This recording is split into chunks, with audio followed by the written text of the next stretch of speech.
Hello friends, अगर आपने UP scholarship 2023 के लिए आवेदन किया है और आपका स्कॉलरशिप स्टेटस अगर वेरीफाई हो चुका है या अभी तक पेंडिंग है, तो दोनों कंडीशन में इस वीडियो को लास्ट तक जरूर देखिएगा। स्कॉलरशिप स्टेटस वर्तमान में अपडेट हो रहे हैं और अपडेट होने में बहुत ज्यादा स्टूडेंट्स के फॉर्म जो हैं वो रिजेक्ट हो रहे हैं। इसी क्रम में आज एक नई समस्या स्कॉलरशिप फॉर्म में जो है वो निकल करके आई है और ये समस्या आपके साथ भी आ सकती है। इसी के साथ साथ यहां पर एक दो आपको मैं स्टेटस दिखाने वाला हूं जो कि वेरीफाई होने के बाद भी आपको स्कॉलरशिप का लाभ नहीं मिलने वाला है, तो उसका भी समाधान आपको मिलेगा। तो आप लोग वीडियो में लास्ट तक बने रहिएगा और चैनल पर नए हो तो चैनल को भी आप लोग सब्सक्राइब जरूर कर लेना। तो आपका टाइम ना खराब करते हुए हम लोग बढ़ेंगे। तो सबसे पहले अगर आप यहां पर देखोगे, ये आपका स्कॉलरशिप स्टेटस 8 मार्च मतलब कल जो है वो रिजेक्ट किया गया है। होली वाले दिन भी जो आपके फॉर्म का अपडेशन का काम लगातार चल रहा था। आप देख सकते हैं यहां पर जो रीजन बताया गया है वो UID never enable for DBT,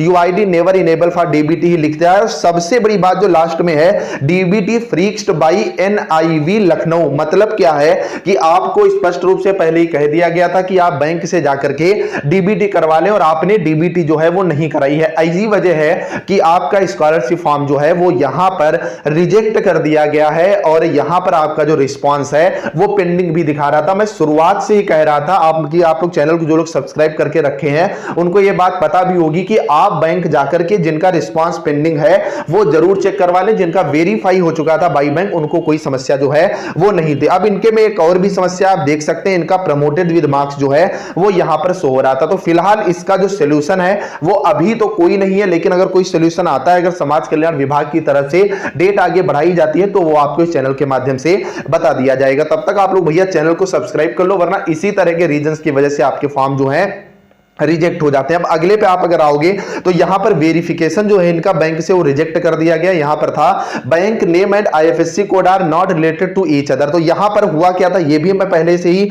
बता रहा था। अगर आपका स्टेटस ऐसा कह रहा है तो अगर आपने जो देखिए मान लीजिए पहले आपका किसी अन्य बैंक में खाता था, उसके बाद बैंक क्या हुई है 1-1.5 साल पहले मर्ज हुई है, आपने स्कॉलरशिप के लिए जो खाता है वो बदला नहीं, खाता नंबर आईएफएससी कोड आपने जो है वो सेम लगा दिया, क्योंकि आप सेकेंड ईयर के स्टूडेंट हैं। जो फर्स्ट ईयर का था वही आपने सेकेंड ईयर में लगा दिया, इसी वजह से आपका ये रिजेक्ट हो गया है। तो आपको इसके लिए ज्यादा घबराने की जरूरत नहीं है। अगर ये आपकी प्रॉब्लम आ रही है, आप अपने जिले के समाज कल्याण विभाग जाइए, वहां पर बैंक का जो आपका पूरा मतलब जो बैंक पासबुक होती है ना, उस पर आईएफएससी कोड बैंक नंबर लिखा होता है। अगर आपका सही पड़ा है, आप रीजन के साथ उनको बताएंगे तो आपका फॉर्म उम्मीद है कि वेरीफाई कर दिया जाएगा। लेकिन इसके लिए आपके पास केवल कल तक का ही समय है, तो आप लोग समय जो है खराब मत करिएगा। अब आप यहां पर देख सकते हैं कि इन भाई साहब का फॉर्म, तो यहां पर वीडियो में आगे बढ़ने से पहले मैं आपको बताने वाला हूं बीएड प्रवेश परीक्षा की बेस्ट बुक के बारे में, जो कि चक्षु प्रकाशन की है।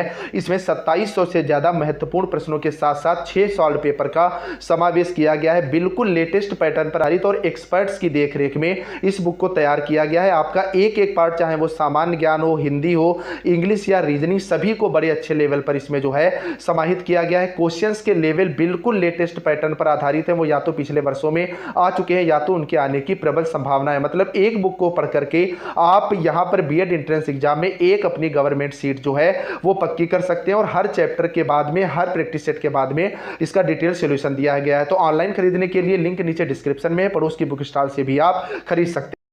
इसी के साथ साथ चक्षु प्रकाशन का बीएड प्रवेश परीक्षा का प्रैक्टिस सेट भी मार्केट में अवेलेबल है, ऑनलाइन भी अवेलेबल है।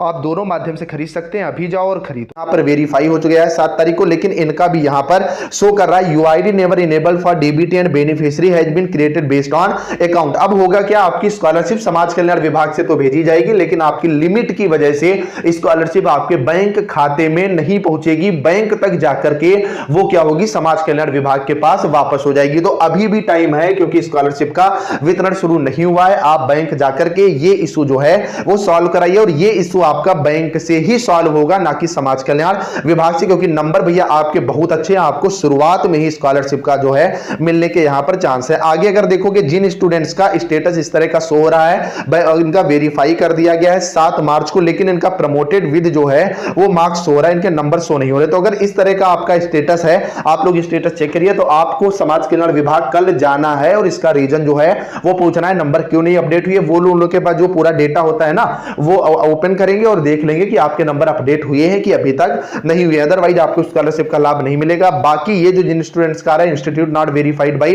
एफिलिएटिंग एजेंसी, जिनका रिजेक्ट कर दिया गया, तो आपको अभी इंतजार करना है। जो आपके कॉलेजेस वाले हैं वो लगातार संपर्क में समाज कल्याण विभाग की तरफ से कि डेट इसकी जो है वो बढ़ा दी जाए, जिससे कॉलेज अपना कार्य कर सके। तो ऐसी कोई अपडेट आएगी सबसे पहले आपके चैनल बताएगा। तो आप लोग भैया चैनल को सब्सक्राइब कर लो, जिससे आपसे अब ये गलतियां ना हो। बाकी कमेंट में जरूर बताना कि आपका स्कॉलरशिप स्टेटस क्या कह रहा है। डिस्क्रिप्शन में टेलीग्राम ग्रुप लेंगे, उसे भी जरूर ज्वाइन करना। चलिए फ्रेंड्स, मिलते हैं नेक्स्ट अपडेट के साथ, तब तक के लिए बाय बाय।